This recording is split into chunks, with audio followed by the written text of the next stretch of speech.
Kembali di Sapa Indonesia Malam bersama saya Friska Clarissa. Ketua Majelis Kehormatan Mahkamah Konstitusi (MKMK) I Dewa Gede Palguna menolak permintaan anggota Komisi 3 DPR untuk membuka laporan terkait Hakim MK Adis Kadir ke MKMK. Palguna menegaskan lebih baik dirinya diberhentikan daripada membuka laporan tersebut.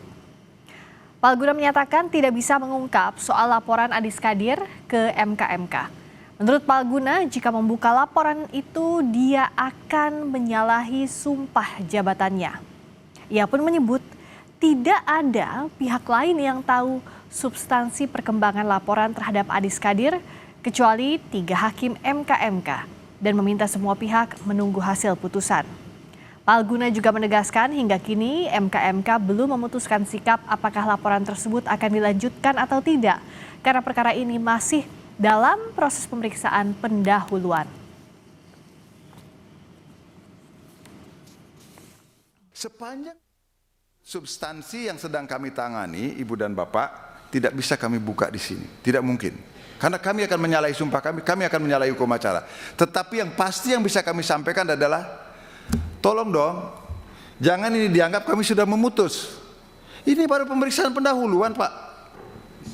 Pemeriksaan pendahuluan itu intinya nanti 2 kan sudah kami sampaikan tadi. 1 bisa diteruskan pemeriksaan persidangan atau bisa langsung putusan yang Bapak tanyakan tadi, Pak. Kalau di sini tadi siapa yang meminta, Bapak meminta kami laporan kami itu adalah begitu sangat normatif katanya. Yang diberikan bagaimana tentang proses Pak Adis Kadir, nggak mungkin kami sampaikan, Pak. Itu adalah independensi kami. Kalau itu yang Bapak minta, lebih baik saya minta diberhentikan jadi majelis kehormatan. Serius. Karena itu adalah mahkotanya majelis kehormatan, Pak. Nggak bisa kami paparkan di hadapan orang lain karena itu harus kami rahasia bertiga. Bahkan staf pun tidak tahu ketika kami akan memutus itu. Sebelumnya sejumlah anggota Komisi 3 DPR RI mempertanyakan kewenangan MKMK memproses laporan terkait Hakim MK Adis Kadir. Anggota Dewan menilai MKMK tidak berwenang memproses laporan tersebut karena objek yang diperiksa dinilai berkaitan dengan proses pencalonan di DPR, bukan terkait pelaksanaan tugas Adis sebagai Hakim Konstitusi. Anggota DPR menilai langkah MKMK memeriksa laporan soal Adis Kadir berpotensi menimbulkan konflik kepentingan. Hakim MK Adis Kadir dilaporkan ke MKMK karena pencalonannya sebagai Hakim Konstitusi usulan DPR RI diduga melanggar kode etik dan pedoman perilaku Hakim MK serta peraturan perundang-undangan. Jadi mohon maaf, saya merasa MK ini merasa paling bersih di antara yang lain, Pak. Bahkan mengalahi anggota Dewan.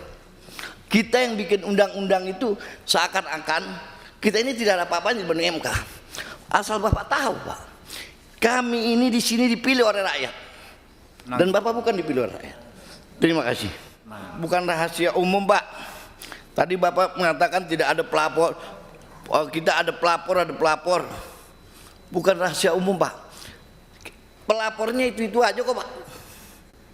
Saya tidak perlu menyebutkan nama, Pak. Pada waktu Hakim MK yang lalu, saya tidak sebutkan namanya, saya tahu tuh misalnya tahun 2009